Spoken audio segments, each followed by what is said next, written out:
औज़ बिल्लाहि मिनश शैतानिर रजीम बिस्मिल्लाहिर्रहमानिर्रहीम। शुरू करते हैं अल्लाह के नाम से जो बड़ा मेहरबान निहायत रहम वाला है। इस ज़मीन पे हज़रत आदम अलैहिस्सलाम के तकरीबन 1000 साल बाद अल्लाह ने लाख ज़मीन राफ़तैन का इंतखाब किया और वहाँ अपने बंदी यशकुर बिल्लाह में कुन नबी बना के भेजा, जिनको मुख्तलिफ अलकाब से आज भी ज़माना याद करता है। कोई अल्लाह के उस नबी को अब्दुल गफ़ार कहता है, तो कोई अब्दुल जब्बार, तो कोई इलियास, तो कोई कश्ती वाला नबी और कोई नूह नजीउल्लाह कहकर बुलाता रहता है। हज़रत नूह अलैहिस्सलाम हज़रत इदरीस अलैहिस्सलाम के परपोते हैं और हज़रत आदम अलैहिस्सलाम के 10वीं पुश्त में से हैं। वो कौम उस वक्त तक दुनिया की बदतरीन कौम थी। वहाँ जुल्म करना, निशानी ख्वाहिशात पर फख्र करना और बुतों और शैतानों की पूजा करना आम था। अल्लाह के नबी हज़रत नूह अलैहिस्सलाम बचपन से ही उनको बार बार समझाते रहते थे कि इस कायनात का मालिक एक अल्लाह है जिसने हर एक चीज को पैदा किया है। और हज़रत नूह अलैहिस्सलाम जब अल्लाह के दीन की तबलीग करते थे तो उनकी कौम उनको इतने पत्थर मारते थे कि वो पत्थरों में ढक जाते थे। तारीख में लिखा तकरीबन 950 साल तक आप तबलीग करते रहे, बार बार पत्थर खाते रहे, लेकिन अफसोस सिवाय चंद गरीब और मसाकीन के कोई भी आप पर ईमान ना लाया। आप अपनी उम्मत के लिए इतना रोए और इतना गिरिया किया कि आपका नाम ही नो पड़ गया। बस इतने में अल्लाह अपने नबी पर वही करता है, ऐ नूह, अब ये तेरी कौम हिदायत नहीं पाएगी।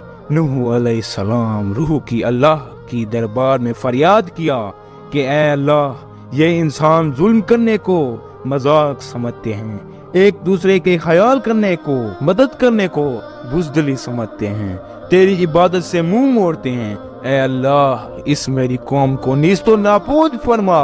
जैसे ही हज़रत नूह अलैहिस्सलाम ने ये बद्दुआ की तो अल्लाह ने पैगाम भिजवाया, ऐ नूह, एक कश्ती तैयार कर, अन करीब तेरी ये जालिम कौम नीस्तो नाबूद हो जाएगी। बस अल्लाह वही के जरिए अपने नबी को बताते गए।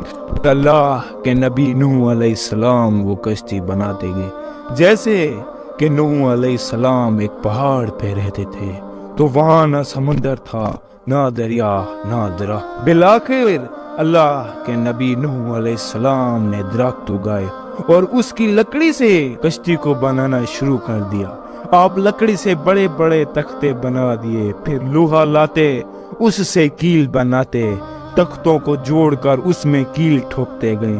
तारीख ने लिखा तकरीबन 100 साल तक आप वो कश्ती बनाते रहे और आपकी कौम रोज आपके पास आती और आपकी तौहीन करती, आपको पागल कहती कि ना तो यहाँ दरिया है और ना समंदर, फिर भी ये पागल कश्ती बना रहा है। अल्लाह के नबी हज़रत नूह अलैहिस्सलाम आसमान को देख के सब्र करते और अल्लाह के हुक्म को तस्लीम करते कि उसकी कश्ती का तूल 300 गज और ऊंचाई 30 गज और अर्ज 50 गज था।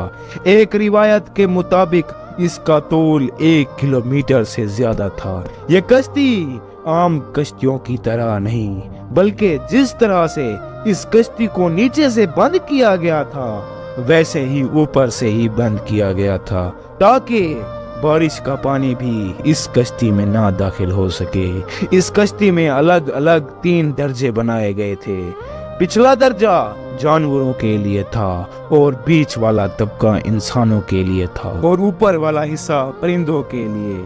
हर दर्जे में एक दरवाजा था। बस जब कश्ती तैयार हो गई तो अल्लाह ने फरमाया, ऐ नूह, इस जमीन पे मुख्तलिफ जानवरों और परिंदों के जोड़ों को इस कश्ती में सवार करो ताकि उन मखलूकात की नस्ल बाकी रह सके।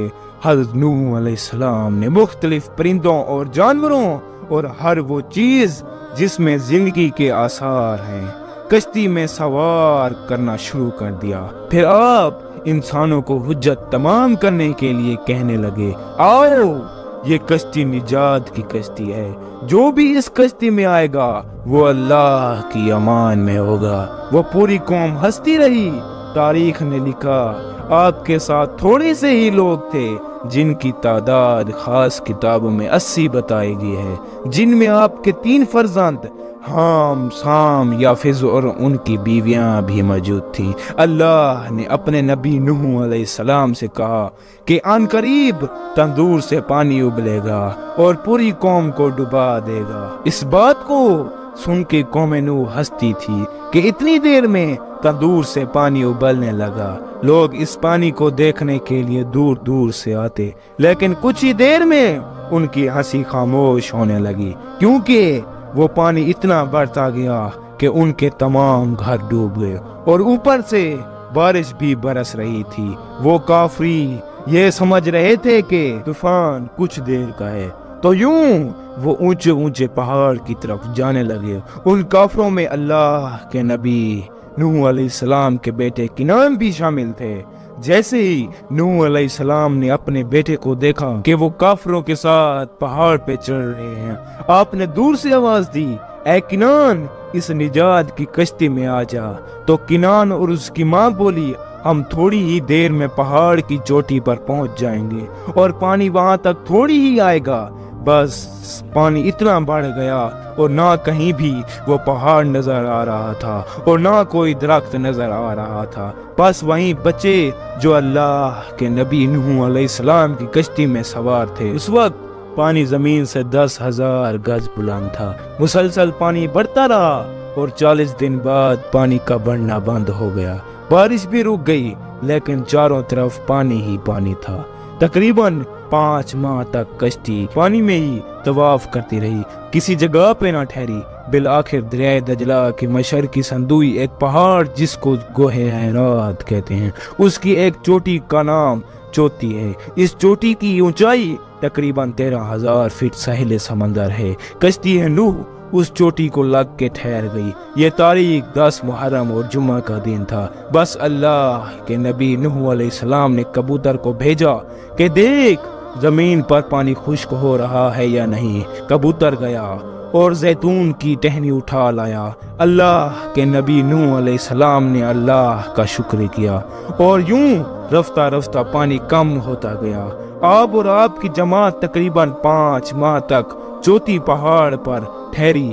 آپ نے تمام پرندوں اور جانوروں کو آزاد کیا۔ اس پہاڑی پہ اللہ کا شکر ادا کرتے رہے، ذکر کرتے رہے، دنیا کو پھر سے آباد کرنے کی سوچ میں مگن رہے۔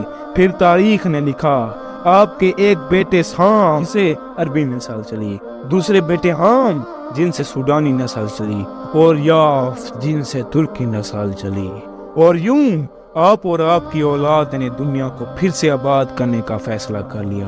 تقریباً طوفان کے 60 سال بعد اللہ کے نبی نوح علیہ السلام اس فانی جہان سے دارالبقا کی طرف سے کوچ کر گئے۔